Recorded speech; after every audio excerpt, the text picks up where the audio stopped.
You won't believe how wild the beginning of this story is. Old Maya and Buse are chasing clues. They arrive at a newborn hospital and discover every room and floor bag is filled with Compound 5 injected straight into the babies. Just as they approach, a baby opens its eyes and laser beams shoot out. Buse realizes what's happening in a split second. Superhumans aren't born, they're grown in labs. Buse grabs a sample. Just as they plan to escape, security bursts in like a scene out of a bad action movie, and they hide behind a pillar. Using the pillar as cover, they're pinned down. Buse gets a bright idea and asks Old Maya to provide covering fire. He pulls over a baby box and lifts the super baby for a rapid-fire showdown, taking down 2 enemies in one go. Now just 1 left. The weapon's stubborn, the enemy scratches their head, unsure. Hitting or not hitting is a dilemma, but the super baby's CD is ready, and the blue light literally shreds the enemy to pieces. Although impressed by the baby's skills, Buse doesn't keep him secret and gently puts him back into the baby box. Turns out, the water group funds infant vaccines in 53 hospitals nationwide under the guise of charity. And those vaccines are actually Compound 5, so no one is born with superpowers. Except for the guy from Homeland, he's like a black hole for information. Can't find any info on him even with Compound 5 as proof something feels off. So, he turns his gaze to Little Wolf Girl, the lab rat from the county.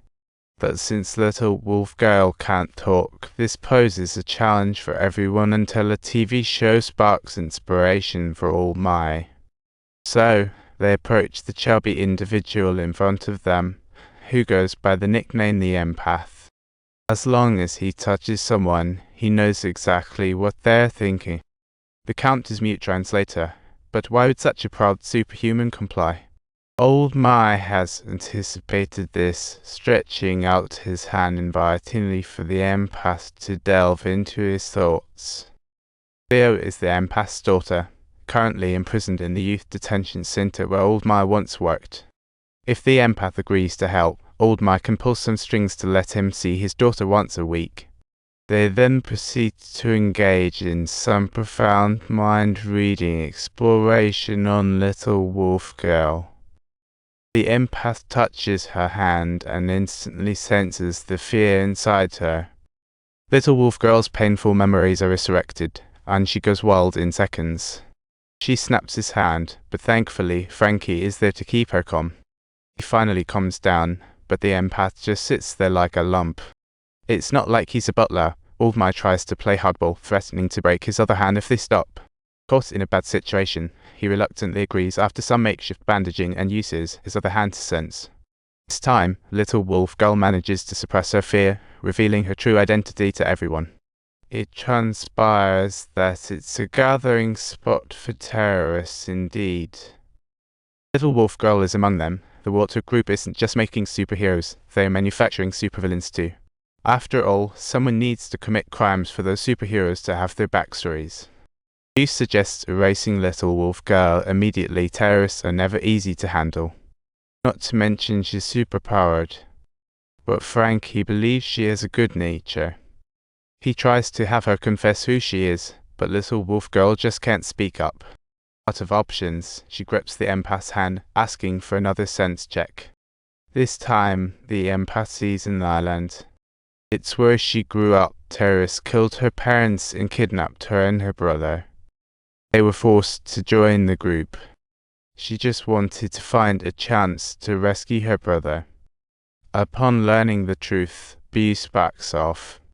But even if he doesn't press them, he feels bad and seeks out his former boss, May, hoping to trade the evidence he has for FBI resources.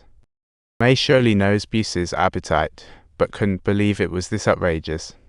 He asks for an absurd salary and demands the boys in blue move to the federal building. He even wants assurance that they handle their own people legally. May can agree to the first 2, but brushes off the last one like it's not even happening.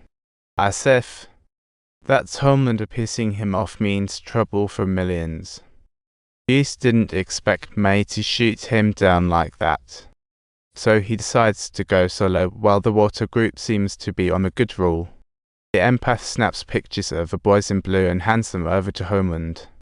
Looks like the boys in black are in a heap of trouble now. Of course, Buse doesn't know any of this, but he gets a photo showing his base has been raided. Old Mai finds his accounts frozen, and everyone realizes they've been compromised. Buse suspects Starlight sold them out time to settle that score. Luckily, Old Mai speaks up for Huey, saying Starlight has never met him. Therefore, the snitch must be someone else. Buse has a light bulb moment, thinking of the empath. The empath is completely unaware that he has become a trending topic. He's simply enjoying his bubble tea leisurely. Little does he know that Buse is ready for him, face full of "you're about to get cut" expression. Panic sets in, and he bolts for the bathroom, hiding in a stall. He thinks he's off the hook, but that's just wishful thinking. Buse bursts in through the door like a superhero, revealing Head already planted a tracker on him. Without a word, Buse delivers a punch, and in that brief moment, the empath catches a whiff of Buse's energy. His little brain kicks into gear, and he immediately tries to negotiate with Buse. Unfortunately, the setup is too lengthy. Buse ain't got time for that. Another jab, and he's up for the count. The empath hears a name beta. "I can help you find her." Buse eagerly grabs her and allows her to peek into his thoughts unprompted. The empath's face twists with growing horror. To find his wife, Buse has killed too many, and some are superheroes. The empath drops to his knees, begging for mercy.